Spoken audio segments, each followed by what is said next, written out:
Hey everybody, this is Seth. And this is Becky. Here's the deal. We are back in the lab retooling the podcast. We're so excited to make all kinds of great new changes and relaunch in January with a brand new show. We think you're really going to like it, but until then, we didn't want to leave you with nothing. So here's what we're going to do. We're going to pull out of the archives some great interviews we've done in the past. Here's one of those interviews. Check. 1, 2, 3. The D. Brief. Yeah. This is the D Brief. Your guide to Detroit. Your guide to Detroit's arts and entertainment scene. This is the D. Brief. Hello and welcome to the Debrief. I'm your co-host. My name is Seth Ressler. And I'm Becky Scarcello. And you're going to like this today. We're talking about food. I love it. I know you it's know one me. of your favorite topics. Absolutely. And music, which she's going to touch on both. Yeah, she knows a lot of stuff. Mm-hmm. Here's who we're talking about. Our guest today is the Detroit News new restaurant critic. She's taking over for retiring Molly Abraham. And she's been with the paper for a long time, over 20 years, covering nightlife and music and the dining scene. So this isn't new for her, but she's officially filling those shoes. Want to welcome Melody Baetens Malash. Welcome to the podcast. Thanks for having me. We're excited to have you on because we love talking about food. And we like, in particular, talking about the state of the Detroit dining scene. How is it as you see it? It's very healthy. There's a lot going on. There's a lot of people like you that want to talk about it and read about it, which is good for me. There's news every day. I could write 20 articles a week on a place opening or closing or changing or a chef moving around or a new dish that everyone's freaking out about. There's a lot to say, and that's good for everybody. It's not without its challenges. There's still some staffing. There's issues with getting quality people in and keeping them. I know a lot of restaurant owners have issues with that. This week or last couple weeks, we've seen a couple places, some surprising, some not close. But just the same in the next 2 months, I can think of 10 places that'll be opening. So it's definitely healthy. It's moving. There's a lot of variety. There's definitely a lot to write about. Lots of people are excited about. And I think, Seth, what you don't have the perspective of, since you've only been here 4 years, is how kind of boring it used to be in terms of food. I mean, there was a handful of, fine dining. And then there was a lot of casual. There's a lot of meat and potatoes. There was, so it's super exciting for us who have been here a long time and like to eat. Yeah, there's a lot of chefs, too, that maybe grew up in Metro Detroit, moved away, and have come back and are bringing new concepts. And they're coming home to cook and to open restaurants. And that's really exciting because they see the excitement here in town. So give us some examples of some of the guys who have gone and returned. Chef Thomas Lentz is at the Apparatus Room. I believe he's a Michigan native, and he's been cooking in Chicago, where he picked up at least one Michelin star, I think. And he's come home to run the restaurant at the Detroit Foundation Hotel. I believe Zach Sklar, he's from Metro Detroit, and he left a while ago. He's been back for a couple years. Social Kitchen in Birmingham, Mex in West Bloomfield Hills. And now he just revived Como's in Ferndale, which is probably the hottest restaurant opening of the spring, at least in my timeline. Being from the Ferndale area, I know people are excited about what he's done there, and basically totally changed the pizza, changed every spec of the restaurant, and renovated it and reopened it. And that patio, the deck is packed. They just timed it perfectly. Exactly, yeah. It's the hot spot for sure. Do you think that's important to do? Would you encourage chefs to, after spending a little bit of time here, leave and then come back? I mean, people do what they're going to do. I think everyone's experience is shaped by their their influences and what the path they've chosen. I just think it's interesting that so many, they go out, they cook in New York, they go under the wing of some, more experienced chefs and that have seen the world. They also see the world, and then they kind of come back here and bring what they've learned to the table locally and let us enjoy it. I've seen it happen more often, now that there's kind of a market for new restaurants here. Where do we fit in? I mean, I know when people think of Detroit, they think of, cars and they think of music. Do they think of us for food? Are they starting to? Yeah, I think people that are hip to it are seeing us for that. And also that there's grit here. Like people from New York and Chicago and other major cities see Detroit as kind of like, we're cool. We're not overly anything yet. And there are, there's chains obviously, but there's a lot of places that are, chef driven, chef owned.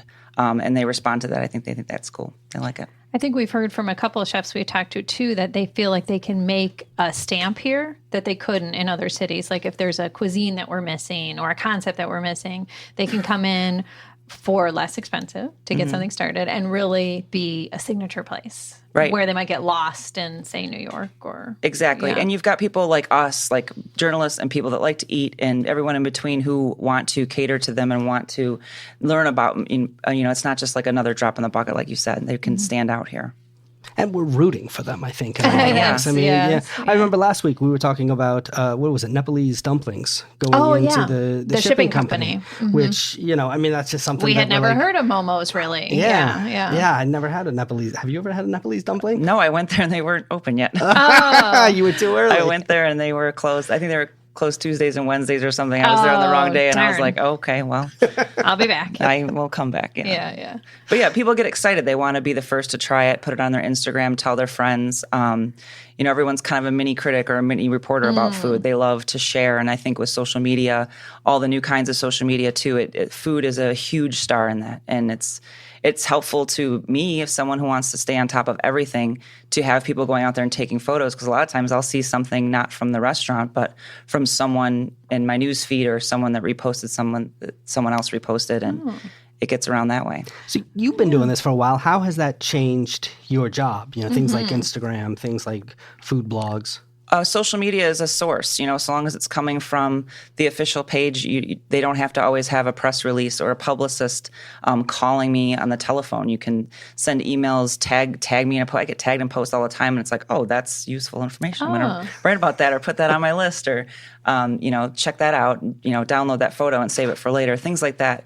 And it really helps them get the word out without having to have a publicist or a marketing manager, things like that. So yeah, it's definitely up the game. Also, it's made everything more immediate. When you'd have a story, you'd call a bunch of people, you'd maybe go to a few places. Now the immediacy to be first and to have that story is greater. How about how has it changed your job in a way? Like I hear from photographers say, they're like, well, now everybody with an iPhone is a photographer.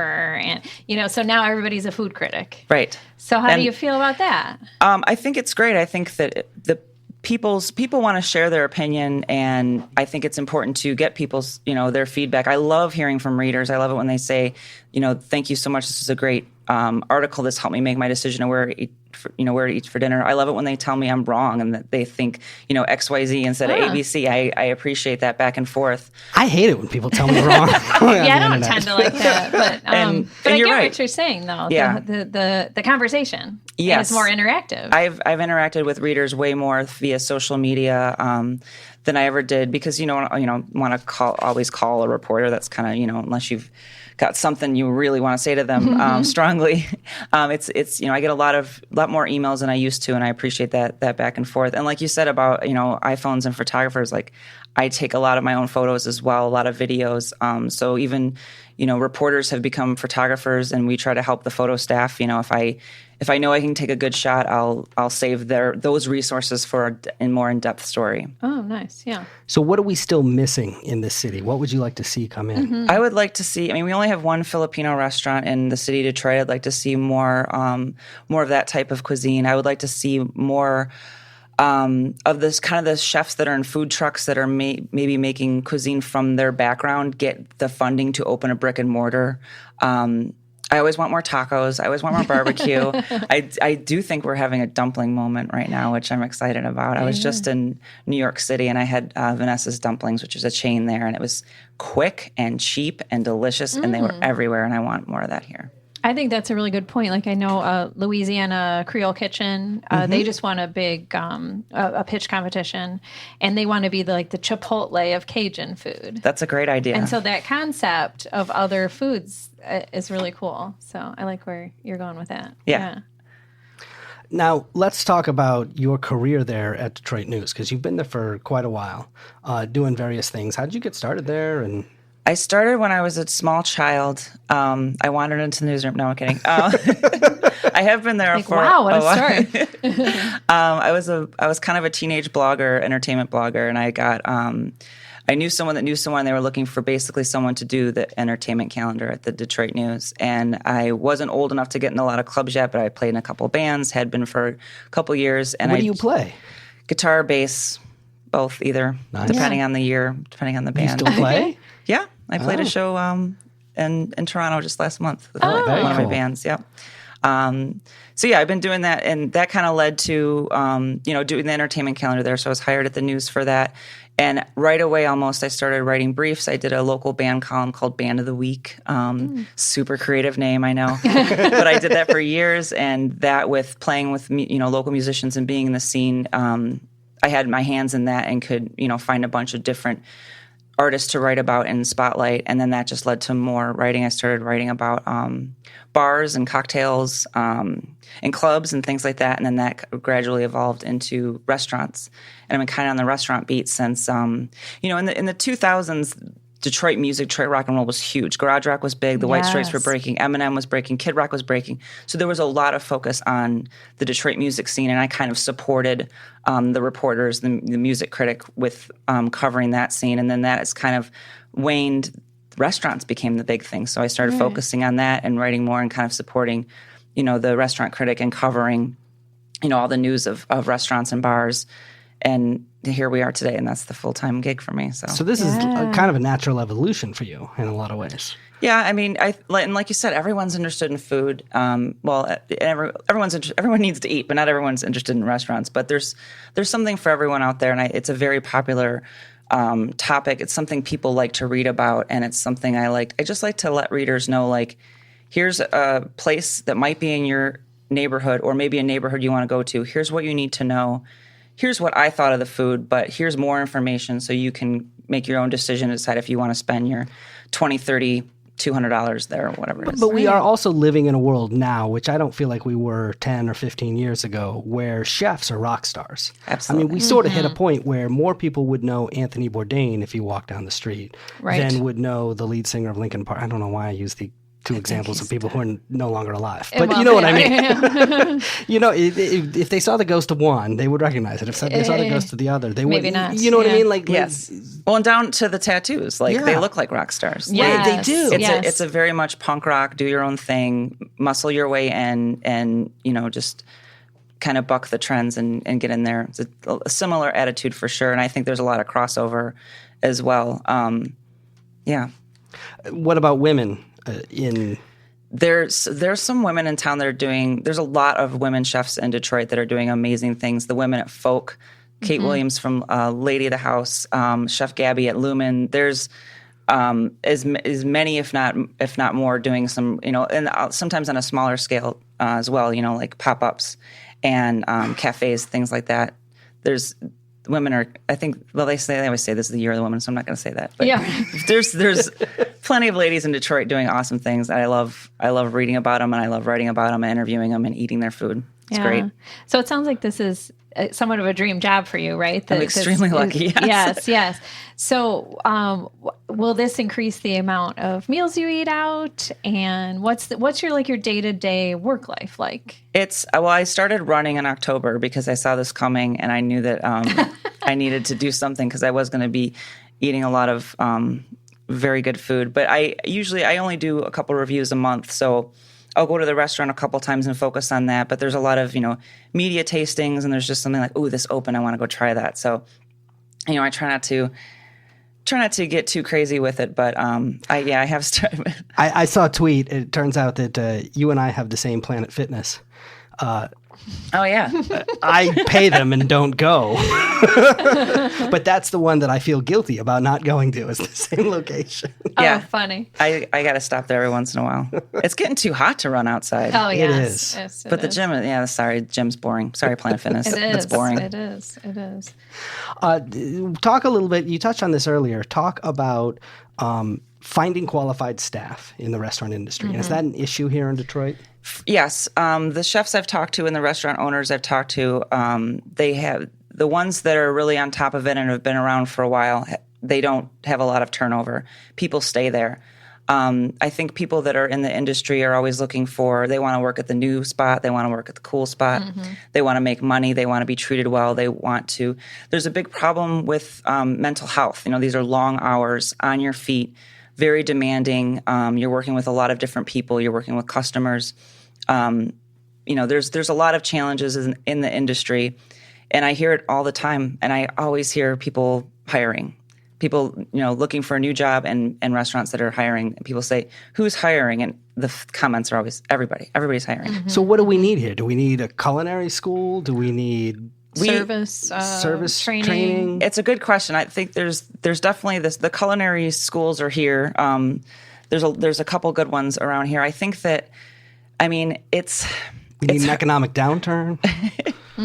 I think that the restaurants need to focus on keeping people that are quality, and the way they do that is by treating them right and paying them a living wage, and not screwing around with hours, and understanding what people's lives and what they need. And like I said, the mental health thing. I see a lot of people too that are coming in from out of state, bringing staff from New York and other parts of the countries with them to kind of support them while they get off the ground. And then, Chef Andrew from San Morello told me that when they have several restaurants in New York, and when they said, we're going to open in Detroit, who wants to come?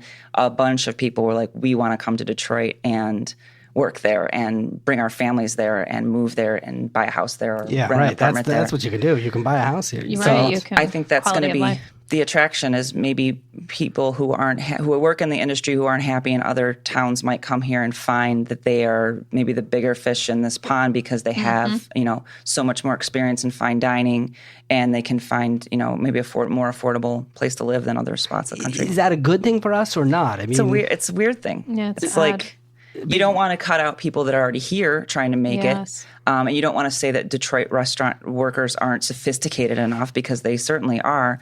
But it's hard I think it's hard from both ends, from the employer and the employee. And do you think there's some education that, I think it's good that we're talking about this, is there some education that needs to happen with the public, like what a restaurant meal should reasonably cost, to know that you're properly paying the people that are serving you? Right. And people, they think that there's a lot of pushback with tipping, and it's almost a fine line versus people that have worked in the industry and understand it, and people that have never worked in the industry and don't understand it. Consider the tip part of the price. Add 20% onto whatever. If you want to spend $100, then only order $80 worth of food, because it's just, that's how the game is right now. I would agree. One solution to that, I have teenagers, make them work in the food industry. Like, that's a great idea. Everybody should have to do that as a young person. This has been true since I was young. Is it because we don't have as much, or haven't historically had as much, of a dining out culture in Detroit? Like, I'm surprised to learn that there are people who don't know that. Well, and I think also the alternative is the prices of the menu are going to go up. Yes. Right. So that's, No, I get it. I just would have thought people would know that you tip. Yeah, you don't get that people here weren't in that. Right. Yeah. How do you do it? I move the decimal over and then double it. Mm-hmm. That's Same. That's my yeah. It's a good rule of thumb. That's my Yeah, rule of I like thumb. that. It's easier than math. Can we talk a little bit about diversity? This is something that we've talked about people of color who, you will often find in the kitchen, but you may not see owning the restaurants or being the head chef. Mm-hmm. What's the state of that here in the Detroit scene? Well, there's like I said, there should be. I wish there were more chefs who are doing their own thing, that could afford to own their own restaurant. It seems like a lot of the chefs that get the funding and get the investors, they are white guys, and but that's why we've got like programs like Motor City Match and the Hatch Grant. These are important to lift up people of color and people who need funding.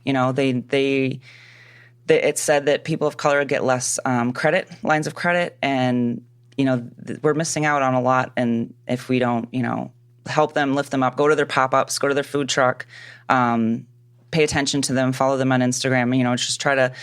I agree. There needs to be more diversity in the food scene for sure. How do you approach your restaurant reviews? Like, what is the process? Do you go, anyone you're reviewing, you go to a couple times? I try to hit them. Yeah, I try to hit them a couple times.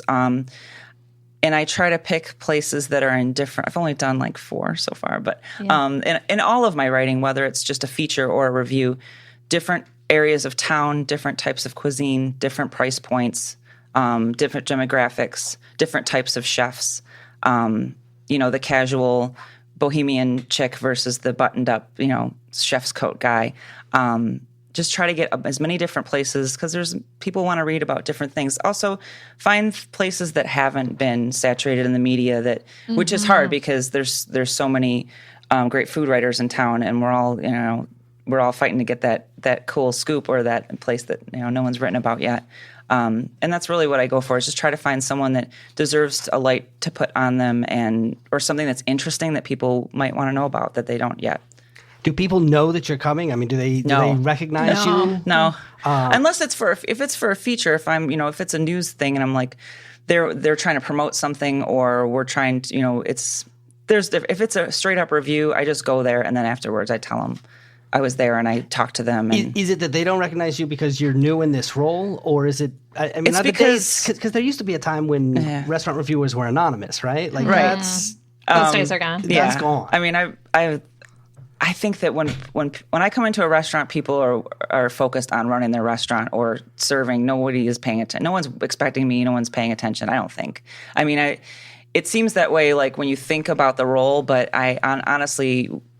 You just go to a restaurant and people just think you're a person I think we should go to dinner with her a few times and see if the meals get better. I've been doing this. I've had my photo next to my stories in the Detroit News for over 10 years, and no one has ever said anything to me. Oh, wow. Okay. It's just, I don't know if I just look different in person or if it's just not a big deal, or it's just I don't come off that way. I mean, I don't walk in with a press hat and a notebook. Yeah. I'm just another lady with her cell phone taking pictures of her food. Yeah, that's easy to blend in. Yeah, it is easy to blend in with that stuff. Yeah, definitely. So, what else is coming out this summer that you're excited about? Oh, like new restaurants opening? Sure. Let's see. One of the ones I think that people are really excited about, or at least food writers are really excited about, is Pernod is opening in Birmingham. This is a collaboration with Chef Luciano Del Signor from Bacco and Takashi, two chefs on the James Beard spectrum, kind of. They do great things in town. They have done in the past. I think people are really excited about this collaboration. It's going to be dinner only. I think they're opening in late August. It's going to be fine dining in the realm of Italian, Japanese, and French, kind of a blend.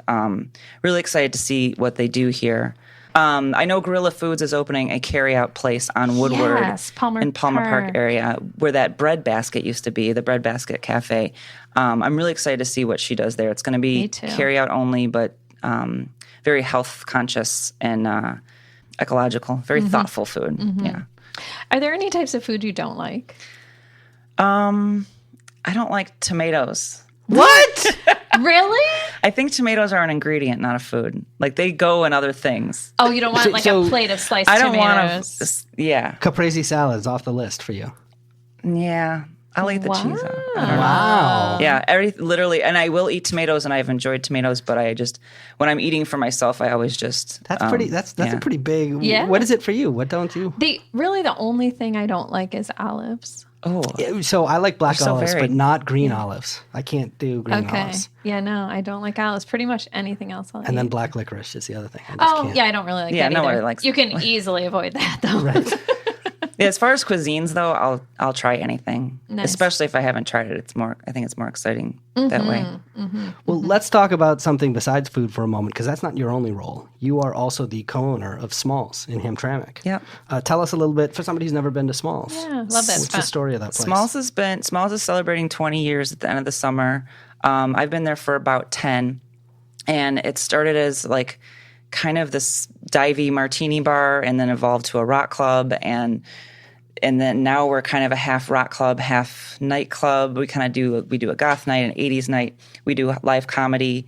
We'll do anything. Like, we'll just try anything. We've tried a couple, we've evolved as the scene evolves. We have national acts come through. We just have fun. We're only open a couple days a week. And Punchki Day is our biggest day. That'll be this February. We're open all day, and we do the famous Punchki bombs where we pour booze in the Punchki. I can't go wrong with that.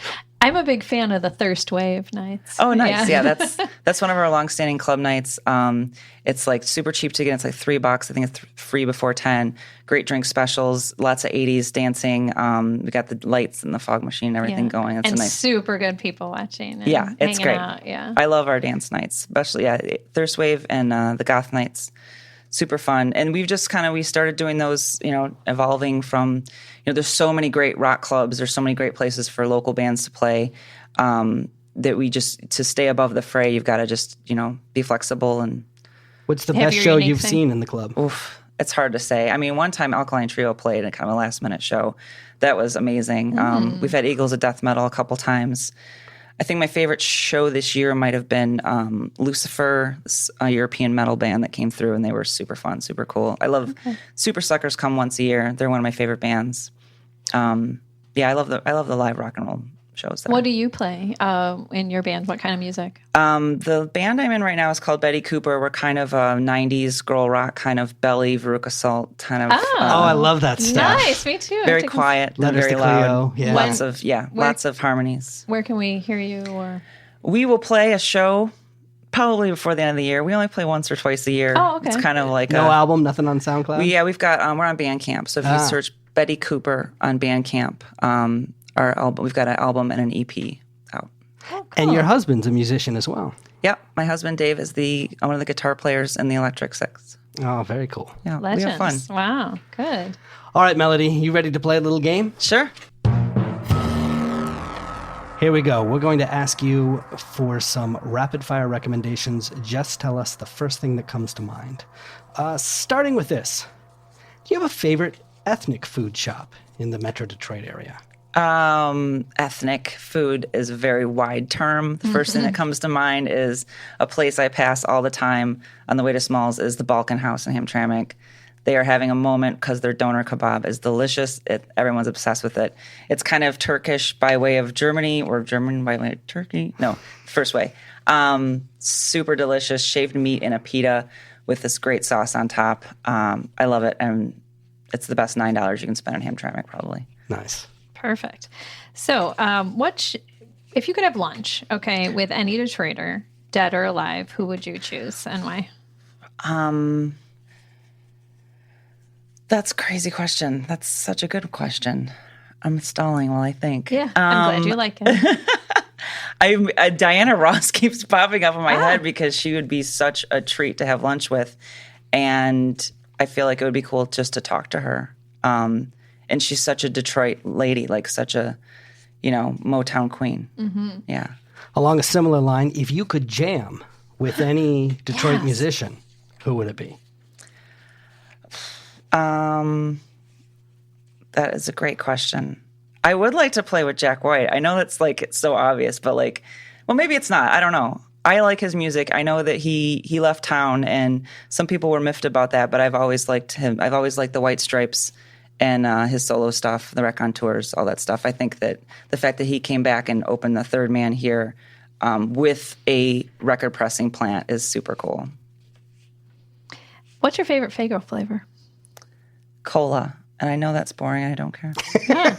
I like that you In said fact, that. Diet Own Cola. it. Own it. Do you get tired of the Lafayette versus American and the sort of stereotypical food questions? The Better about Made, Detroit? Verner's, Lafayette, all that. Yes, I do, and I enjoy it when you kind of see a new thing surface. When people are like, American or Lafayette, and someone's like Dooley's. You're like, yeah. You kind of see it the next level evolve, or when the next Detroit thing becomes, a Better Made or a Verner's. But yeah, but that's every region has it, and has things like that. And I do love Better Made barbecue chips. It's probably one of my favorite foods. Good. Nice.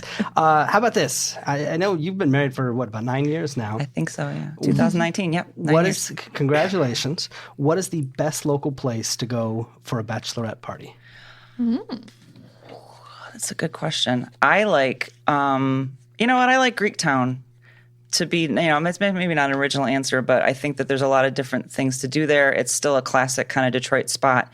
You can kind of feel like a tourist, or you can feel like you own it, that's your town. casino's pretty good. There's still some cool divier bars around there. And yeah, and you can kind of go anywhere from there. And that's what a bachelorette party should be, is somewhere where you can just completely change the trajectory and go somewhere else. Nice. So we talked a little bit about Instagram and food blogging and all that kind of stuff. So name a Detroiter that you really like that we should all follow on Instagram for their feed.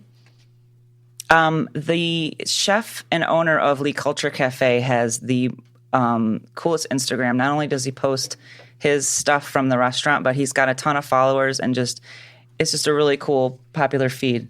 And I can get you his name, I think. But yeah, Le Culture Cafe in general, I think, is a good.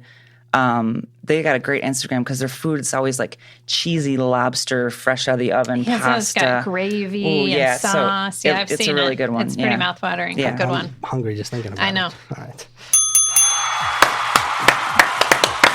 Nicely done. You did very well.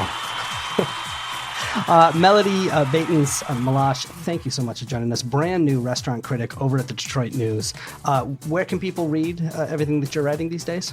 DetroitNews.com/restaurants. Easy enough. That's easy to remember. Yeah, we look forward to more. And if they want to follow you on social media, how do they do that? Twitter, Melody Baetens. Instagram, Melody Malash. Yeah, You see, that's she's it. got two last I know, names just to keep because- it I know. confusing. Yeah, sorry. Super cool. No, that's a sign of a celebrity. Is one of them your restaurant name? One of them's your small. I always smallest use, name? if I'm doing reservations, I just use someone else's name. If I'm reviewing it. Otherwise, Yes. nobody cares. Well, thank you so much for joining us, and congratulations. Yes. We're really excited about the promotion, and best of luck. Thank you so much. Until next time, Detroit's moving. Keep up.